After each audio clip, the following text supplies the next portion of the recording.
గద్వాల ప్రభుత్వ ఆసుపత్రి దగ్గర ఉద్రిక్తత. ఆసుపత్రిలో చికిత్స పొందుతూ ఒక మైనర్ యువతి మరణించింది. వైద్యుల నిర్లక్ష్యమే బాలిక మృతికి కారణమని బంధువులు ఆరోపిస్తున్నారు.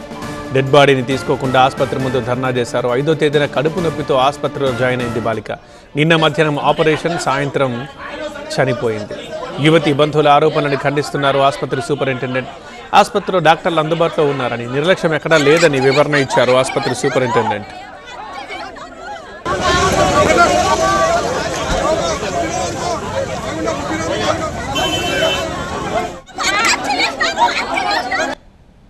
వచ్చినప్పుడు అమ్మాయి పరిస్థితి చాలా సివియర్గా లో బీపీతో వచ్చింది.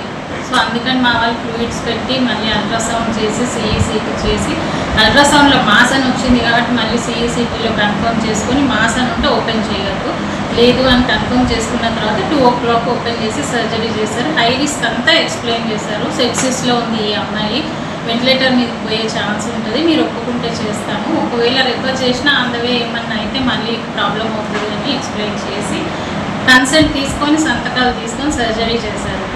ఓటీలో నుంచి వెంటిలేటర్ మీద కనెక్ట్ చేసి ఐసీయూకి షిఫ్ట్ చేసిన తర్వాత ఐసీయూలో అరెస్ట్ అయింది. అక్కడ 4 డాక్టర్లు ఉన్నారు. సిపిఆర్ చేసి ట్రై చేసిన అమ్మాయి రివైవ్ అవ్వలేదు.